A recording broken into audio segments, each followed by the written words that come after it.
I've only been at the other end of these things. I've never actually set one up for somebody else. The video conferencing.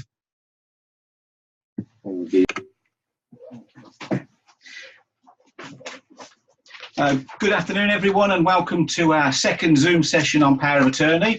Joined again by Martin and Gareth, and I'll let them introduce themselves, and we'll start with Martin. I'm Martin Monaghan. I'm a solicitor with the Solicitors for Older Persons Scotland, a group of various firms across Scotland. I'm an accredited specialist in family law and have a particular interest in dealing with guardianship applications and powers of attorney. Hello, I'm Gareth Eastwood. I'm a mental health officer with the Dundee Health and Social Care Partnership. I'm based at Nine Wells Hospital, and I have a particular focus on people who are delayed discharge from hospital as a consequence of mental incapacity. Okay, well, welcome, and thank you again, gentlemen, for joining us. And this will be being recorded and will be available for anyone to watch at their leisure later. So first of all, I'd just like to start with, what is power of attorney and what is guardianship? Power of attorney is a document that you prepare yourself where you've got capacity to do so. So if you're incapable, you cannot grant a power of attorney.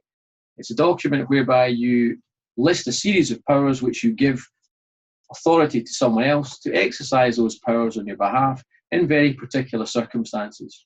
Usually you have money powers, and separately you have financial powers. Welfare powers, such as where you live, who you see and what you wear, they can only be exercised in the event that you have been determined as lacking capacity. So until that point, you exercise them all yourself. Financial powers, however, depending upon the wording of the power of attorney, can be exercised when you have capacity by the person you nominate because you wish them to exercise those powers, because you're not quite as mobile or quite as able to do these things as you used to be, and you would prefer that person to do so. But generally speaking, that's what a power of attorney does. A guardianship order, similarly to a power of attorney, there are welfare guardianships, and there are also financial guardianship orders to deal with financial matters. Likewise, to a power of attorney, the orders have powers which are attached to them, which the applicant makes and sets down.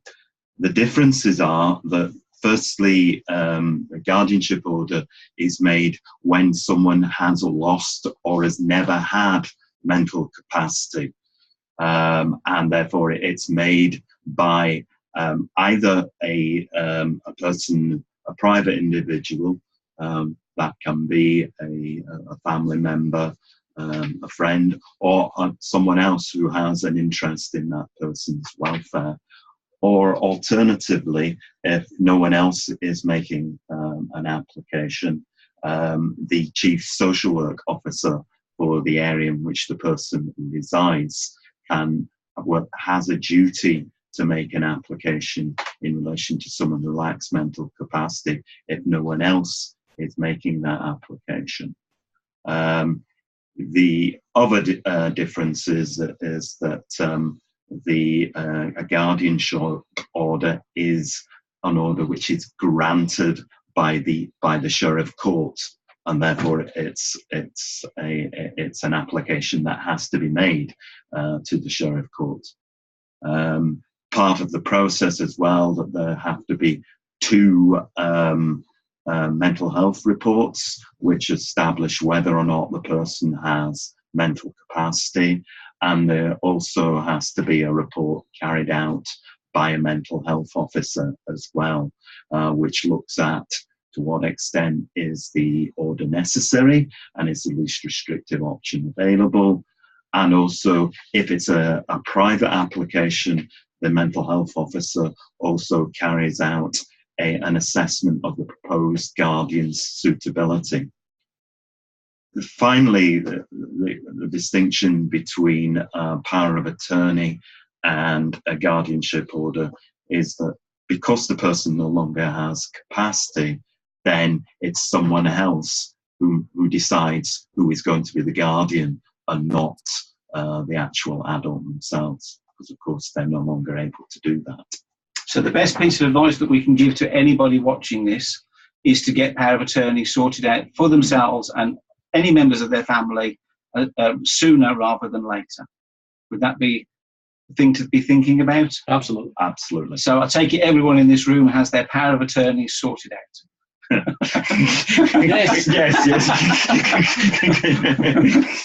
Okay, well that seems fairly clear cut about what those differences are. So what types of power does powers of attorney or guardianship relates to? As we've said, it can deal with welfare or financial, or both welfare and financial, and that applies to both guardianship and powers of attorney. Both of them you can nominate one person, two persons, three persons. There's theoretically no limits to how many people you can appoint, should you choose to do so. Both of them can deal with substitutes, so that'll be a whom failing person to take over in the event that the primary person you appoint is unable to continue in that role, either because they don't want to, or they themselves are incapable of, or potentially they're bankrupt, which means they're not allowed to do certain powers in relation to these applications. But I'll cover that later. Okay, right. The next question then is who can be nominated as a power of attorney or a guardian? I'll deal with that. Where you are a bankrupt, you cannot be a financial guardian and you cannot be a financial attorney. You're not allowed to be. That's an absolute no-no. You have to be 16 years of age and above to be appointed, and you have to have capacity yourself. Aside from that, you have to agree to be appointed as an attorney, because if you don't agree, no one can appoint you in that role, and equally no one through a court process could appoint you either. There has to be a degree of consent. Beyond that, anyone can do the job. You can nominate family members, you can nominate friends, you can nominate neighbours. There's a way in which the council can step in to deal with powers on your behalf, but that wouldn't be granted by you. That would be dealt with by the guardianship courts where that was required. But generally, anyone you wish to appoint, you can appoint. So you can have multiple people acting as powers of attorney welfare or powers of attorney financial. So 2 or 3 members of the same family could share the role. You can have a number of people sharing the role. You need to be aware that that of itself could pose potential problems for the practical administration of the file. For example, what if people don't agree, or are you really on as good terms with a particular individual as you thought you were? So there are pragmatic issues involved, but ultimately there is no limit on having 1, 2, 3, 4, or as many people as you wish. In my experience, I very rarely appoint 3. I mostly appoint 1. Sometimes I appoint 2, and I always try to appoint a substitute. So there's a whom failing in place, just in case the primary attorney drops out and the grantor of the power of attorney is no longer able to write a new one because they themselves might have lost capacity. Okay, I see. So you need to get that settled as soon as you can, who those people are, who the substitute would be, rather than waiting for that. If there is a disagreement, how do you go about coming to some sort of reconciliation of that? Anyone who's authorised in terms of a power of attorney or a guardianship application by the court has an obligation to discuss with everybody else what exactly is going on, what exactly is required, various lists of things you have to do to comply with the various codes of practices which exist. But ultimately, you have a duty to try and reconcile your differences and reach an agreement on whatever it is that you're unable to agree when things start off. Now, ultimately, with all things, if you can't reach agreement, then the court will decide for you, and that's usually in the course of an application by whoever it is that wants the decision to be made, or by whoever it was that doesn't want the decision to be made. The court becomes involved, both in powers of attorney and guardianships potentially, and then the court decides what happens from there. I was discussing this with someone, and they asked a question that if they had 2 people and they couldn't agree, would it be possible to put in your power of attorney, we'll decide by the toss of a coin, rather than going through that legal process? The there is no difficulty with you theoretically putting that within a power of attorney. Okay. However, there are enforceability issues with that. There are also other problems because toss of a coin doesn't reach consensus amongst two individuals, whereas two individuals will do as they're told by a court and they'll accept that that's what they've got to do. That doesn't work the same way when you're talking about toss of a coin. So that's not something I would recommend as a solution. Yeah, it was just that someone was asking that question.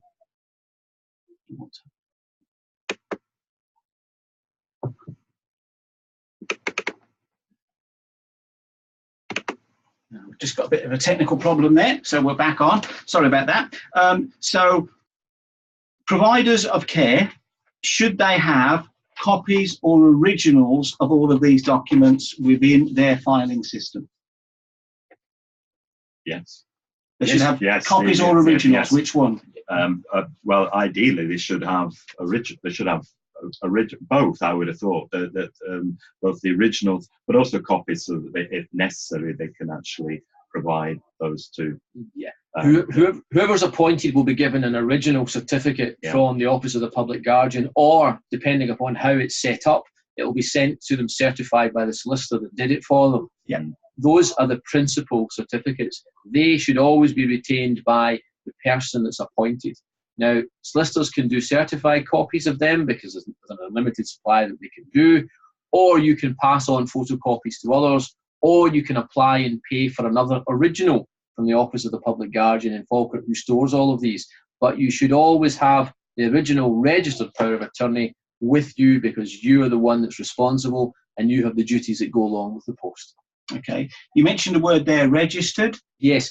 Any power of attorney to be valid requires to be registered with the Office of the Public Guardian in Falkirk. By registration, it's a process you go through which puts it officially within the system that everyone uses.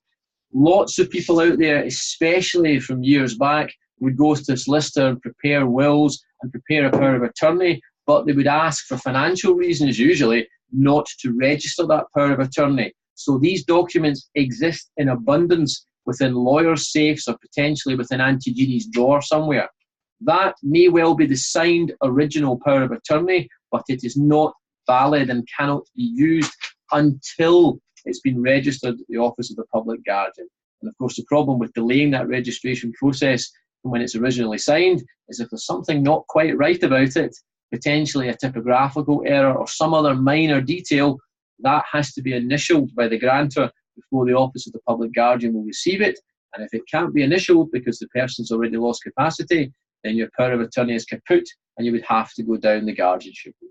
So if someone came to the care home and they said, yes, we've got power of attorney, how would the care home know that that has been registered? Would it say that on the certificate? It says it on the certificate. Depending upon the way that it's been registered, because there are two ways of registering it, it's either got a red stamp on it saying it's a power of attorney, or alternatively it's got a watermark through it saying that it's a power of attorney with ink signed by the solicitor who certified it as an original copy of it.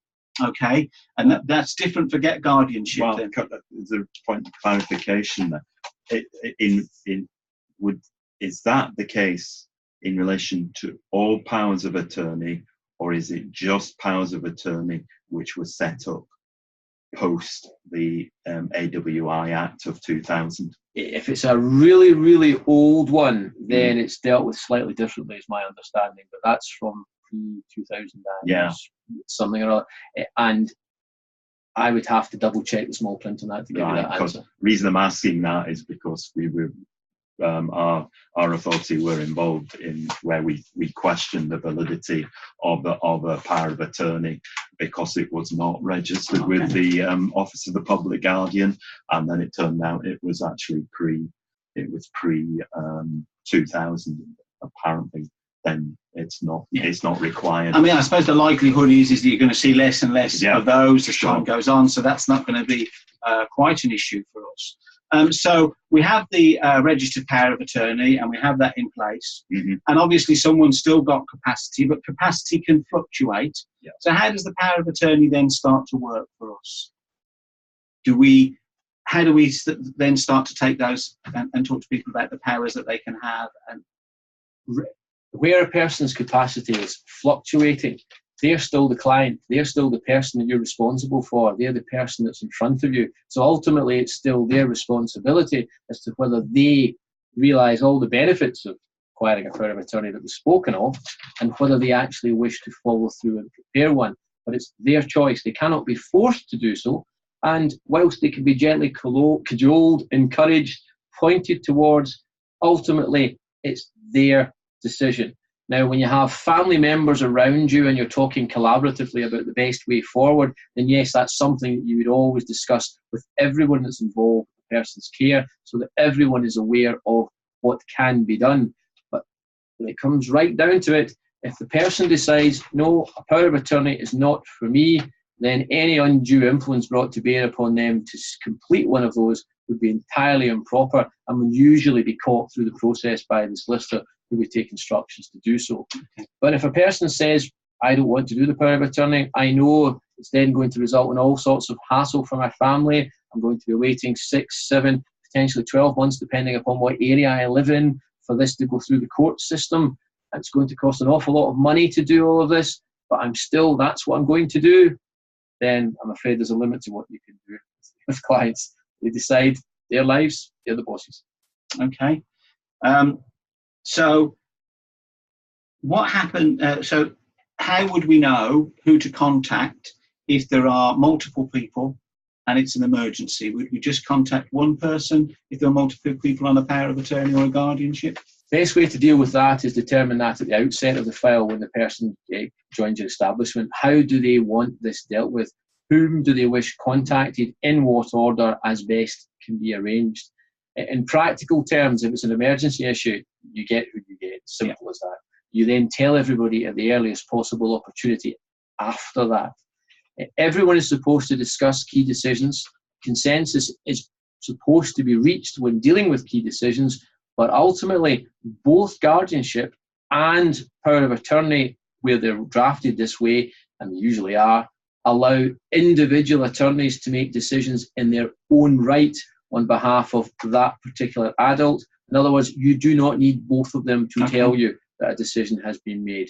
Now, that cuts both ways for attorneys, because, of course, if one attorney can make the decision and does something completely mad and entirely improper in relation to some particular financial matter, the other attorney is unfortunately equally liable for that error, and therefore there's a potential problem for that attorney, which is another reason why when people come on for attorneys, they want to know who they're coming on with to make sure that they're content with that particular responsibility. Okay. So how does a power of attorney become activated? With guardianship, that's quite clear because you've applied for that and it's gone through and it's active as because of lack of capacity. So when does that start to work for power of attorney? And a power of attorney, the activation of a power of attorney depends upon what the power of attorney actually says, because the power of attorney can narrate how incapacity is to be established. Now, earlier on I said, if it's a welfare power, no one can make welfare power decisions on behalf of you, the grantor of a power of attorney, unless you are incapable of doing so yourself. So someone has to decide that you're incapable of doing it yourself. Your power of attorney can have a couple of paragraphs or sentences saying how that's to be achieved. Most people say it's if a doctor says so. But what we're finding more and more is in the latter stages of life, usually at the palliative care stage, when someone is in hospital round about that stage, or in another establishment around that stage, it's often incredibly difficult to get a doctor to say this is a person who has lost capacity, and therefore potentially the power of attorney isn't going to be able to be used for things. So what we found is clients will say to us, I would simply wish my attorney to make that decision using the best possible information that's available to that attorney, which may well be speaking with the doctor, the care home and everybody else. And then they can make that assessment of incapacity at that point. But it's down to you as a grantor. Some people say, no, under no circumstances do I want anyone to do this unless the doctor says so, which is perfectly understandable. Others appreciate it, having gone through it themselves with other family members, and realise that in the latter stages, sometimes it's a bit hard to be able to use those powers when really the person wants you to use those powers and you know what they want you to do. Okay. So to move on then onto powers and that sort of thing. So if someone's coming into care and it's probably more to do with guardianship, but I think it does happen with power of attorney. We've spoken previously about something called delegated duties, and I was just wondering if we could have a conversation about what that means and how that might be played out for care homes in reality. Right. Well, both powers of attorney and guardianship have powers that are included within the orders, and these things cover things as well as financial matters. In the welfare power of attorney or guardianship, they will have powers like making decisions about where the person should live, or what care and support they need. But they will also have other powers which are much more to do with day-to-day kind of decisions, such as making decisions about the person's appearance and what clothes, what dress clothes they will have, and what diet as well, choosing of diet. Very much kind of day-to-day decisions that are made every day for that, kind of day-to-day choices. When someone comes to an establishment, then I think it's helpful that there is a conversation with the attorney or with the guardian about, well, there are going to be a lot of decisions that are going to have to be made on a daily basis for this person, which are maybe covered by the order. Yeah. And therefore, can we ask whether or not you are willing to delegate those powers to us, to while accepting that you still have responsibility, but are you happy for us to make decisions in relation to this person's diet, decisions about what they dress, what clothes they wear each day, and ideally, I think that there should be some kind of written agreement regarding that to make sure that there is absolute clarity about that decision, those day-to-day decisions.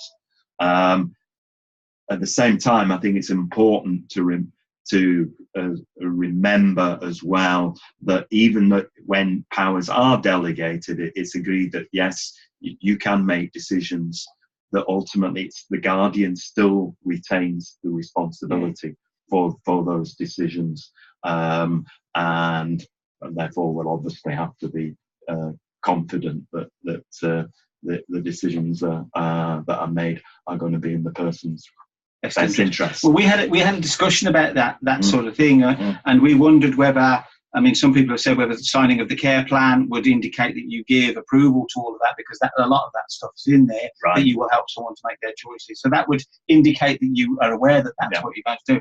But we also had a discussion around about things like opening mail, because obviously people get appointments, they get things like that. So opening mail, that would be something that obviously is we don't have any delegated duty to do that unless we get that signed off, and we just say we will open. Are we able to open mail? Because we need to know if they've got appointments, if there's changes to their medication, that sort of stuff, as well as things for cards from people, just general wishes, just to make sure that we've got cover for that. Is that the sort of thing that you would? I would have thought is definitely something that should be covered, that should be discussed in relation to delegation, because of course it's the alternative for the guardian is, well, we won't open it, and you'll have to come to the care home every day and and open it.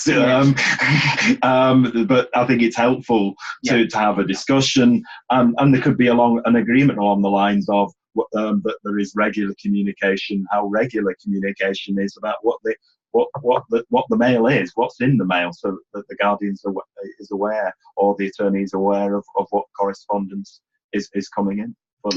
And they wouldn't be complying with the duties if you didn't deal with the mail regularly. Yes, we have all sorts of issues with that. Some people have power of attorney who are, thousands of miles away in America and things like that, and so they have those powers, and they would obviously deal with them they don't see that when they're set up, it's not an issue. But when we get people here, we need to open letters, so we would need to get that sort of signed off. So that's a scanner. Yes, so we scan email. Yeah, so we can get things done and get things signed off.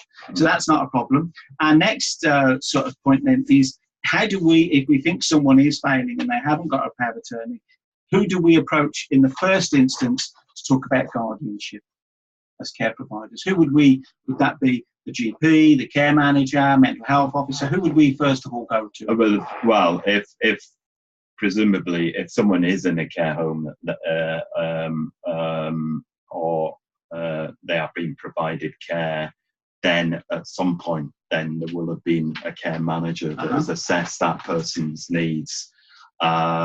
If there is a care manager involved, then the first point of contact should be the care manager and raising the issue of capacity with them. Alternatively, because sometimes this might not all people will necessarily have a social worker. The alternative is to make contact with the first contact team. Certainly that would be the case in Dublin. So go through the sort of social work care management system. Yeah. So are we then looking at an adult with incapacity sort of certificate to go along with that application, or does that not matter? I'm certainly raising it as an issue of concern. I don't think that there needs to be a capacity certificate at that stage. It's your from your own observations. This is what your thoughts are, and to raise that then with the the appropriate service within the local authority. I think it would maybe going overboard to some extent to be going ahead and getting the person's capacity assessed. I think it's to your own observations tell you that the person's having problems, and then raise that with the appropriate certainly agency. Initially, if it's clear, if there's no doubt about it, and you do know that there are things that have to be done, then you have the GPs coming in all the time. That's when you ask them. But if it's a borderline case, the GPs will be very reluctant to get involved anyway. They will want the psychiatrist to carry out that assessment at some point, and clearly they're the ones that have the considerable skills in that area. So our first point of contact in any of these sorts of issues would be to go back to the social work, the care manager. That's our route back. Not to worry about going to GPs or anyone else. It's always going to be that first contact would be with the care management system, and they would then help. They would then guide us through those things. That would be the way through. So what do you do then if you feel that powers are being abused by someone? Who would you approach, and how would you go about dealing with that? Well, if in relation to powers of attorney and with guardianship, if there is a concern about powers being abused, this is after there have been discussions with the actual attorney and guardian, and there've been no satisfactory conclusion to that, then really as far as the local authority is concerned, it may be a matter that would come under investigation under adult support and protection. Certainly that would be if it's a matter of serious concern, then it would be something that would be investigated under. So we would let the care manager know, and our adult support and protection officer, and then they would deal with that sort of issue. So if, for instance, we felt that someone who had financial powers, but they were, their relative wasn't getting any new clothes, didn't have any toiletries, they weren't buying them things, and they just kept saying there's no money, that would flag up to us that someone wasn't carrying out their role, and that's the sort of thing that we would flag up with the care manager. Certainly. To sort of look into. Even if it's in relation to financial matters, then that can still impinge on welfare in the ways that you've just reflected. But also there are issues there about whether or not the person's been financially exploited. Yes. Okay. Does that, anything you want to add to that, Martin? If any of the individual family members have concerns, not only do you have the methods we referred to, but again, you can remit it directly to the court, for the court to either take away the powers of the power of attorney, for example, by revocation, to recall the powers if it's by way of a guardianship, or the sheriff can step in and say, for power of attorneys, for example, we're not happy about the way you've been dealing with your accounting. We want you to provide a full accounting for this period of time so that we can identify what you've done, why you've done it, and determine whether we should then take powers away from you. They're able to do that for powers of attorney. You can also do the same within a welfare power of attorney. The court can be asked to order the person to do the same exercise over the last however many months with every single welfare decision that they've made, why they've made it, what was the basis, that sort of thing. So the court can also get involved with it. And no matter which way you end up, the court will ultimately be the one that sorts it out one way or another, either to revoke the power of attorney, to recall the powers, to appoint potentially the local authority to become the welfare guardian if it's a welfare matter, or to step in and appoint a solicitor or potentially another family member to deal with problems in relation to a financial matter. Usually with family members, it would be a solicitor that would get appointed, because you have to, family members and other family members having a dispute together don't usually resolve. It doesn't work that way. No, it doesn't get resolved very easily. Usually a solicitor will be appointed there. No. And so in terms of if someone hasn't got any family or anyone else, the best thing to do is to go through the care manager, and they will then take you through a process of how you would get guardianship sorted and how that would be. Your care manager is your sort of way into that world. Is that is that the best approach to take? You don't need to go and find your own solicitor to deal with someone. You go out and you find the care manager, and they deal with all of that. Would that be your advice? If you have a relative and you think they're no longer able to make decisions for themselves, then by all means, there's nothing stopping you going and I was thinking as a care provider. Right. Okay. That would be a care provider, local authority, a family member, solicitor. Yes, that's there. That's how I was thinking there.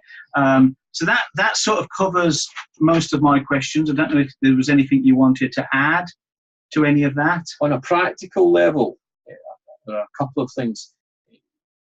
When it comes down to powers of attorney and guardianships, legal aid's available for everybody at the present time. Power of attorney is absolutely available to everybody for the benefit of legal aid. You can live in your own house that's worth $1 million for the sake of argument. You can have £26,500 in the bank, but you've got no private pension income. In other words, it's only state benefits. You might think you wouldn't qualify, but you do. That's free legal aid to prepare wills, powers of attorney, and advance directive in those circumstances. If you end up having private pension income, then the savings has got a sliding scale down to a particular amount. But the point of the exercise is, if you're looking to prepare a power of attorney, you should absolutely check whether you're going to get it for free from the Legal Aid Board, because you can save many, many, many hundreds of pounds in doing so. And again, simply a case of looking up the internet, search under us, Solicitors for Older Persons in Scotland, and we'll direct you to the nearest solicitor in your area who has the facility to deal with matters on legal aid, because not all solicitors do. Guardianship's the same. You can apply for legal aid for guardianship. It might not cover every single penny of the expense for various practical reasons, but the majority of people will receive the benefit of legal aid, and currently it's non-means tested, so it doesn't matter what you've got. I think the example we used in recent time was our former Prime Minister, Margaret Thatcher. When she was unwell, she was a millionairess. She was entitled to free legal aid according to the Scottish system had she been living in Scotland. That's how the system works. As long as you're applying for welfare guardianship, you're entitled to free legal aid. And again, not all solicitors will tell you that, and not all solicitors will be able to do it on that basis. So always ask the question. On those sorts of handy tips, I have a small pack that I will be bringing out to all care providers over the next few weeks. A couple of leaflets on handy guides, vulnerable people and the law, and a couple of other little leaflets that will help you just to get a bit more information on this sort of issue. Okay? Was there anything else from your point of view, Gareth? No. I think a couple of questions arose last time around that I would deal with. the question was put, can attorneys resign or be sacked? The answer is yes, they can, and yes, they can be sacked. And yes, you, the grantor of the power of attorney, can sack them should you have capacity to do so. If you don't have the capacity yourself to sack them, then ultimately they will remain the attorney unless they do anything naughty, which would result in the courts or the local authority starting processes to try and get rid of them if in those circumstances. Is that an easy thing to do? No, No. it's not easy at all. Usually the disputes revolve around the exercise of welfare powers, and it's incredibly difficult to satisfy anybody that your particular perspective is correct compared to someone else's perspective of what the right thing should be. Money ones are a lot more clear-cut. You've either spent money to the benefit of the adult or you've feathered your own pockets, and that's a lot easier to, because it's a nice clinical decision that can be made. But it is very difficult once a person loses capacity to change the person that's dealing with their affairs unless there is a complete breakdown in communication and there's a degree of fault on both sides. In other words, you can have someone who's completely faultless but just has a nightmare relative who's causing lots of problems. That wouldn't usually result in the powers being lost. But if the person's not being particularly cooperative, not really doing what they're supposed to do, and the other person is equally difficult, then that's a scenario where there's a considerable likelihood that the local authority would end up stepping in and sorting the whole thing out at the request of the court. Okay. Nothing else from yourself, Gareth? I think in relation to powers of attorney, the one that in relation to that's likely to lead to the attorney being sacked is if actually you just can't. They never get, but you can't get in touch with them. They live elsewhere. You send communications asking them to make decisions, and they don't, which basically is unworkable. So under those situations, I find it difficult to believe that the court would There'd be no problem. Would have been no problem. Okay, well, I would like to thank you both for a second time, and this recording will be available for people to watch. I'll just turn that off now.